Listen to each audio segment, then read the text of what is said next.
So we understand that all of us are created to enjoy work because of the weeds. All of us face futility in our work and our relationships. And because of the gospel, we have the good news of restoration of our relationship with God, as well as each other, ourselves, and our world. How do we go about doing that? One of the things, again, that God has called us to do is to be a steward of this earth, even as Christians waiting for the New Jerusalem to be revealed. And if you'll see on your notes, three of the most difficult areas of our stewardship are in the area of power, money, and human sexuality. If you notice there, I asked the question, what is the root of all evil? And point to 1 Timothy 6:6-10. Most of the time when I put one blank like that, people will say the root of all evil, and fill in the blank, is money. And yet, when you look at the verse in 1 Timothy, it's not money.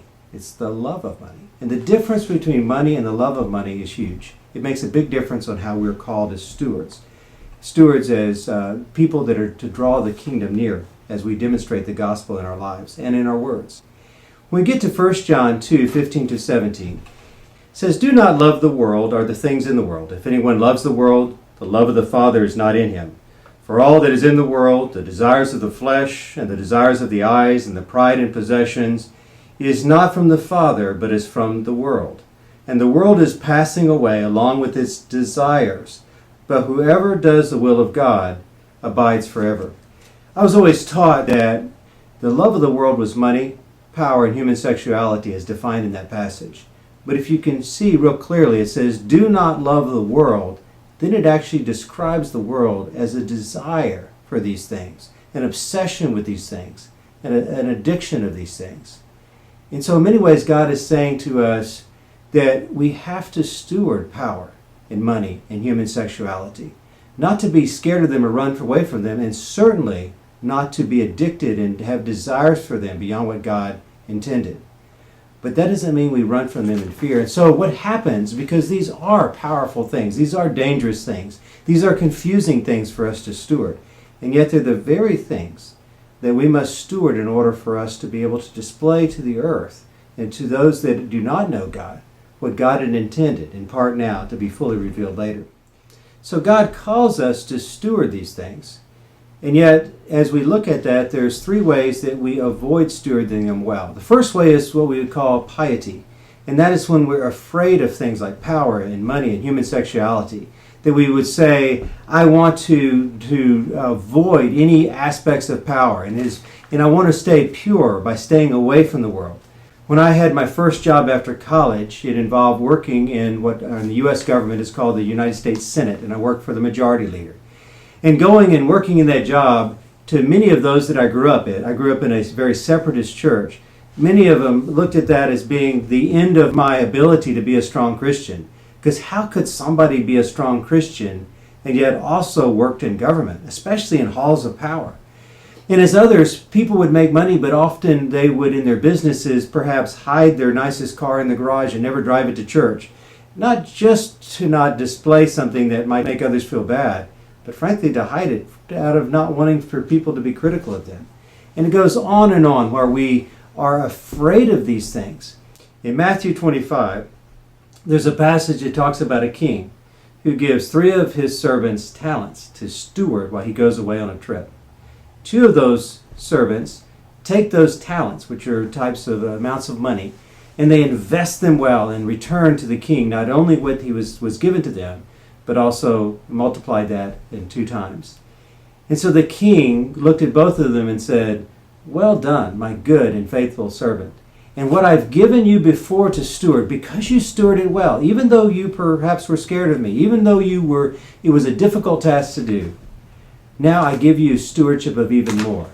And well done, my good and faithful servant."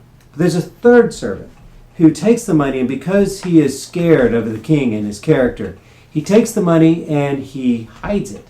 And then when the king comes back, he pulls it out and gives it back to him exactly what the king had given him. And he said, "Because you demand so much, I give back to you. I protected it." And the king says to him, "You wicked and lazy servant. You didn't invest it the way I, as the owner of it, desired my stewards to do so." In many ways, when I look at us and we approach the things that are fearful, power, money, human sexuality, And as Christians, we avoid them. We use language to stay away from those things. We talk about people who perceive and to try to take those things on in their lives as people that are corrupted. I wonder if God is not looking at us and saying, "You wicked and lazy servant, I've given you things as sons and daughters of the kingdom to steward, and yet you're afraid of them. And you're afraid of the addiction and the desires, which are very real fears. But you're afraid of them and not dependent upon me, but only dependent upon your own abilities, and you've buried these." And so God, who has recreated us as Christians, has asked us to steward power, but certainly in my country, we have abdicated that call. So because of that, Washington, D.C. is the center of where power is stewarded in our country, and they've not done the job well. We have abdicated the role in stewarding money. And at this point, Wall Street, amazing amounts of greed. They're the ones that are stewarding money and not doing a good job of that. Then we also see Hollywood, which is now stewarding our human sexuality and displaying a type of human sexuality which is confusing and destroys human lives in many ways. When we abdicate our role, often others will pick that up. We are not equipped and not connected to the Creator and have no clue on how to steward the things that we were designed to steward. And so piety, abdicating, being scared of these things to steward is not a stewardship role. For other people, they say, let's claim them as my right, as kind of a consumer role. Many people have heard what's called the prosperity gospel. Or people would say, well, God owns a cattle on 1,000 hills, and so therefore he wants me to be wealthy, he wants me to have power, he wants me to be rich. And if you would only give your donations to me, because I'm a TV preacher, then you too could be rich as well. And yet we begin to utilize and abuse the fact that instead of stewarding what is owned by God, we claim it as if it's our own, not only to have, but it's our right to own these things. That's not stewardship. That's actually consumerism. And because of that, we mislead many by not understanding these things are owned by God for us to steward, not to claim as our right, as our entitlement. Another way that we approach money, power, and human sexuality that's not stewardship is really pragmatic. By going to it and saying, God wants me to come up with strategies to acquire power and to acquire money and to be able to convey what human sexuality should be for these purposes. And actually what starts off often is an excellent motivation, truly trying to be a steward through plans and through understanding how to steward these, often is tested. I don't know how many stories that I've seen in my own life, but in others' lives as well, that a plan is developed in community, in submission to a church and a church community. And just as somebody has acquired the power and the money to accomplish something that really God had put in their mind as a plan, as something to accomplish for God's purposes, to display God's kingdom, suddenly, right as they get to that point, God often says, give the money away. God creates something that happens so the money is either lost or is put in a hold pattern, or where they hear that all their plans come to an end. When I look at the servants in Matthew 25, when the king comes back, you don't see in that passage any of the servants saying, King, I'm glad you're back, but I have your money invested in a high yield bond. If you just would wait 2 more months, you will get even more money. You don't hear them saying, King, I would love to give money back, but don't tell people that because I really gained a lot of status. It's helped me to invest your money by being the holder of your money. So let me keep that money and you have access to it whenever you want to. I don't see in that passage any argument whatsoever.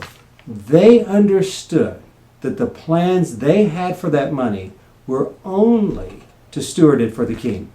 And for many of us, what God will do is he is more interested in us understanding our place of being a steward, so that the very moment that we've acquired money and power in a way to accomplish God's purposes, God will say, give it away, or God will take it away. And he's asking our hearts, did you see this to be a steward, or had you over time, even with good plans, become an owner and decided your pragmatic purposes, your wonderful strategy for it, was more important to you than stewarding it for me, even though my purposes may not make sense for you. And so often we get trapped in the wrong view of pragmatically holding on to these things to accomplish God's purposes, which become our purposes, and we lose sight that we are stewards We're there to hold what somebody else actually owns. And so the fourth approach we should use is stewardship, to reclaim power, money, and human sexuality for their original purposes, to glorify God and to accomplish what God had designed for us in our lives. And so when we look at this, we get to Romans 8. And Romans 8 talks about that there is no condemnation, that we are fully adopted as sons and daughters of God. We are given the ability, because of our belief in Jesus Christ, to restore all of the five purposes, to worship God, to work, to live in rich relationships, to make decisions on behalf of God, and to reproduce. And now, not as independents, doing it for ourselves, but doing it as stewards of what God has called us to be. In Romans 8, it talks about that all creation groans, waiting for us to be fully revealed in the New Jerusalem. We are the new Adams and Eves. We have the ability to steward through our work and through our relationships, and to display to all of humanity what God had originally intended for every human, and every human is born with these desires. We've accomplished those in part now to be fully revealed in the New Jerusalem. And we have the calling to display what God intended in our work and in our relationships. When we talk about a theology of work, we're talking about not just some side theology. We're talking about a core theology of what God designed for us to work in joy, to work as stewards of what God has created, to work as a display of the gospel, not only the proclamation of Jesus' gift, but a display of the gospel of what God originally intended for each of us, that each of us is born with the desire for. And those that accept Jesus Christ as their Savior will experience for eternity in working, stewarding God's creation in the New Jerusalem.